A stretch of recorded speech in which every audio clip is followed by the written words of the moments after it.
Good morning to all.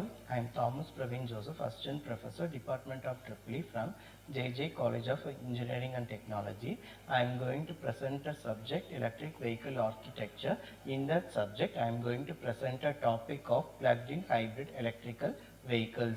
What is plugged-in hybrid electrical vehicle? It is an emerging vehicle that combines the alternative fuels to display the oil consumption in the conventional vehicle. That is, the requirements of oil consumption is replaced in this PHEVs. As the name suggests, PHEVs are the special type of hybrid vehicles. PHEVs integrates the electrical power path with the mechanical power path by using both conventional combustion engine ICE and electrical machines. They also can be recharged directly by plugging wire into the wall to get the power from the grid. Based upon the architecture, the plug-in hybrid electrical vehicles can be categorized as the three structures, that is series hybrids, parallel hybrids and compound hybrids. How they can power is splitted into the sources, it can be categorized. First, we are going to see about the series hybrid electrical vehicle. In this series hybrid PHEV architecture, the engine, generator, power electronics, accessory loads, motors are all arranged in a series manner in order to give the output speed and torque to the EVs. So it is termed as series hybrid. The battery is recharged from the external power outlets. So the battery is always equipped with the power socket. The motor does the functions of propelling the vehicle. The battery power supplies the major part of the power demands. In the sense, the major power requirements is purely from the battery source only, not from the internal combustion engine source. The engine combines with the generator to assist the electrical motor or to charge the battery. That is, the engine always combines with the generator to perform a such task. The rating of engine is small as it is decoupled from the driving vehicles and it is mainly used to assist the electrical motor to achieve the better overall vehicle performance. If you consider the engine weight is comparatively less in EVs than the conventional vehicles because it is decoupled with the electrical motor and wheels. This is the structure of the block diagram structure of the series hybrid EVs. From the motor, we have directly coupled with the output speed and the torque of the EVs. The engine mostly operated in a fuel optimal region so that fuel efficiency significantly increase and smaller engine is required. The fuel tank of IC engine is very small in PHEVs. If you consider the fuel consumption and requirement is very less compared to the conventional vehicles. The relatively large battery capacity and ability to recharge the vehicle by plugging into the power outlets allow engine to be turned off as much as possible. Thus, the series PHEV hybrids typically operate in electrical dominant mode until battery reaches the lower SOC threshold. What is SOC threshold? That is state of charge threshold. There is a limit for EV batteries. Beyond that limit, we can't run the machine as using EV. If that state is reached or the threshold value is reached, we should run the vehicle in a normal conventional mode. So, for that only SOC threshold values determined. The PHEV series hybrid have much less power conversion losses compared with the HEV series hybrid. So, plug-in hybrid electrical vehicle has very low losses compared to the hybrid electrical vehicles. Next, we are going to see about the parallel hybrid EVs. In parallel hybrid mode of PHEVs, the power from both primary and the secondary source drives the vehicle. The battery acts as a primary source. The battery is charged by the external power sources by plugging the charging cords. If you see the structure, it has the two loops, that is accessory loads, power electronics, motor. Through torque coupler, we can give the input to the output speed and torque of the EVs.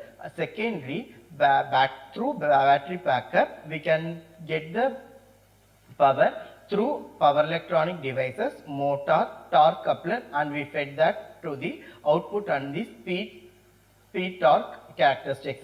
Through fuel tank, engine, and through torque coupler, we can able to give that source to the output and the speed torque of the engine of the EV.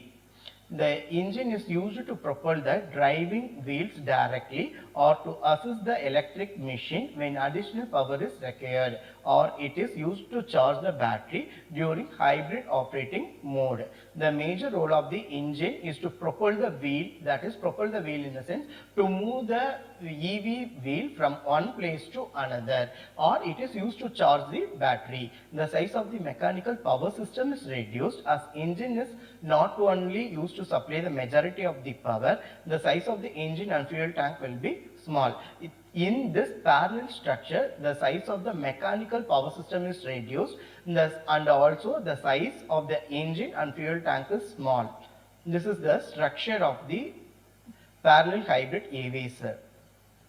In parallel PHEVs, electrical power system is increased in order to prioritize the electricity as the primary energy source. The battery size, motor is larger as the electrical system is required to power the vehicle on its own for certain range without the assistance from the engine. That is, the battery size and the motor size is large compared to the all other types of EVs. The power rating of electrical power system is large when compared to the parallel HEVs. If we compare this structure and size and weight with the other type of HEVs, this parallel HEV has the more weight.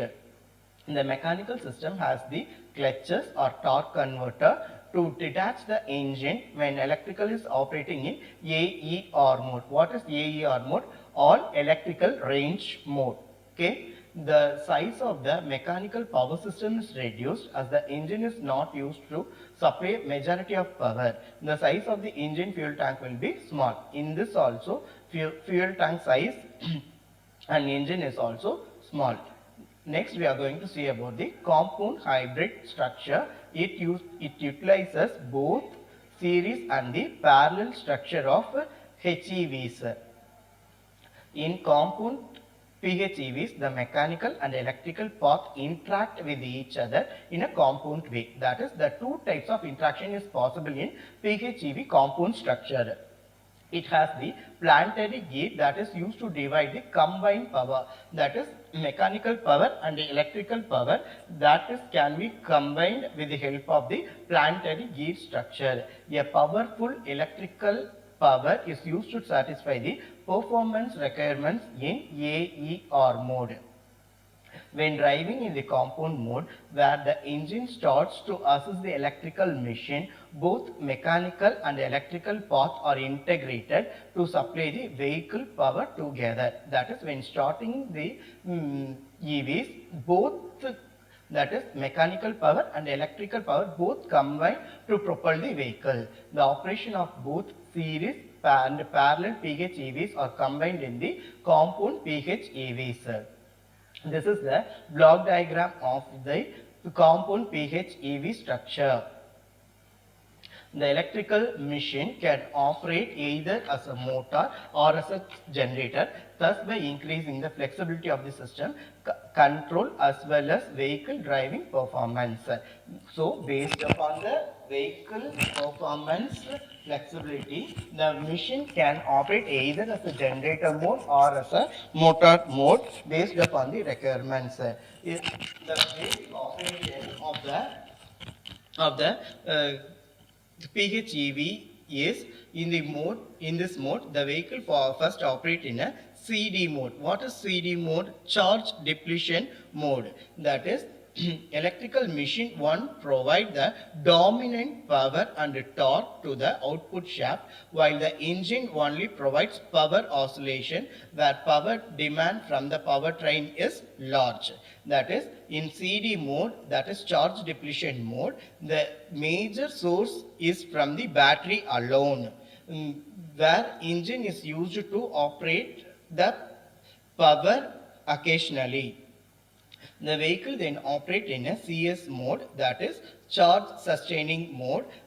In this sense, the battery completely drained, and at this stage the vehicle will run only in normal mode, where electrical machine to operate in the generator mode to convert the engine power to the electric power and charge the battery. So we have seen up 3 types of PHEVs.